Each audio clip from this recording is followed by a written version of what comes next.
আগমনী ৰাষ্ট্ৰীয় গ্ৰামীণ বিকাশ নিধিৰ সভা। ধুবুৰী জিলাৰ আগমনী গাঁও পঞ্চায়তৰ সভাকক্ষত ৰাষ্ট্ৰীয় গ্ৰামীণ বিকাশ নিধিৰ সভা অনুষ্ঠিত হয়। সভাৰ মূল উদ্দেশ্য আছে ৰাষ্ট্ৰীয় গ্ৰামীণ বিকাশ নিধিৰ গাঁও ভিত্তিত থকা সখীসকলক বিভিন্ন চৰকাৰী বিভাগৰ বিষয়াৰ সৈতে চিনাকি পৰিচয় কৰাৰ লগতে চৰকাৰী আঁচনি ভালদৰে ৰূপায়ণ কৰাত সখীসকলে কেনেদৰে সহায় সহযোগিতা আগবঢ়াব তাৰ বিষয়ে আলোচনা কৰে। হস্ততাঁত আৰু বস্ত্ৰ শিল্পৰ পৰা বেংকৰ বিষয়াসকলো এই সভাত উপস্থিত থাকে।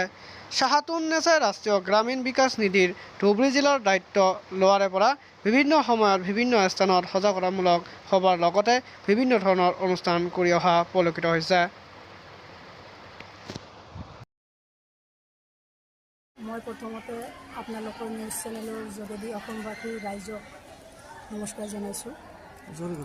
মই শাহাতুন্নেছা আৰু RGVN ৰাষ্ট্ৰীয় গ্ৰামীণ বিকাশ নিধিত মই ধুবুৰী ডিষ্ট্ৰিক্টৰ ছিনিয়ৰ অফিচাৰ হিচাপে কাম কৰি আছোঁ। এতিয়া কথা হৈছে যে আজি যিটো সভা আছিলে community engagement and awareness program, এই প্ৰগ্ৰেমটোৰ উদ্দেশ্য হৈছে যে আমাৰ যিখিনি সখী ভলণ্টাৰীলি ভিলেজ লেভেলত কাম কৰি আছে, এখেতসকলৰ কামৰ সুবিধাৰ কাৰণে আমি কি কৰিছোঁ, ডিপাৰ্টমেণ্টবিলাকৰ হেডবিলাকক মাতি আনি ইহঁতৰ লগত চিনাকি কৰাই দিছোঁ। ইয়াৰ আগতেও আমাৰ যোৱা বছৰ বা তাৰ আগৰ বছৰ প্ৰত্যেক বছৰে এনেকুৱা আমাৰ এৱাৰনেছ মিটিং, এংগেজমেণ্ট মিটিং হৈ থাকে। এইকাৰণেই এংগেজমেণ্ট মিটিং হৈ থাকে আমাৰ সখীসকলে যেন যিখিনি কাম কৰি আছে তাৰোপৰি ডিপাৰ্টমেণ্টৰ যিখিনি স্কিম থাকে বা ছাৰ্ভিচ থাকে সেইখিনি যেন আমাৰ সখীসকলে সিহঁতৰ সহায় সহযোগৰ যোগেদি কৰিব পাৰে, সেই কথাটোৰ কাৰণে মানে সেই বস্তুটোৰ কাৰণে আমি বিভিন্ন ডিপাৰ্টমেণ্টৰ মানুহ মাতি পেলাই আজিৰ সভাখন অনুষ্ঠিত কৰিছোঁ। আজি এই সভাত কি কি বিষয় লৈ আলোচনা কৰা হ'ল? এই সভাত ক'ব গ'লে ছেমে আপুনি আগতে যিটো কুৱেশ্যন কৰিছিলে সভাৰ উদ্দেশ্য বা আজি কি কি আলোচনা কৰা হ'ল সেই একেই কথা।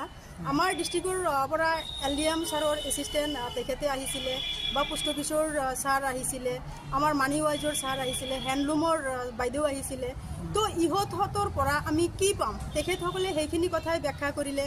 এতিয়া ধৰক হেণ্ডলুম টেক্সটাইলৰ পৰা যিগৰাকী বাইদেউ আহিছিলে তেখেতে ক'লে যে আপোনালোকে আমাৰ ইয়াৰ পৰা যোগাযোগ কৰি মোৰ লগত যোগাযোগ কৰি যিখিনি শিপিনী আছে, যিখিনি ৰেষ্টাৰ্ট শিপিনী আছে তেওঁলোকে কি পাব, আমাৰ ইয়াৰ পৰা কম দামত সূতা ল'ব পাৰিব বা আৰু তেনেকুৱা যদি কিবা সুবিধা আছে তেওঁলোকে আমাৰ সখীখিনিক সেই সুবিধাটো দিব।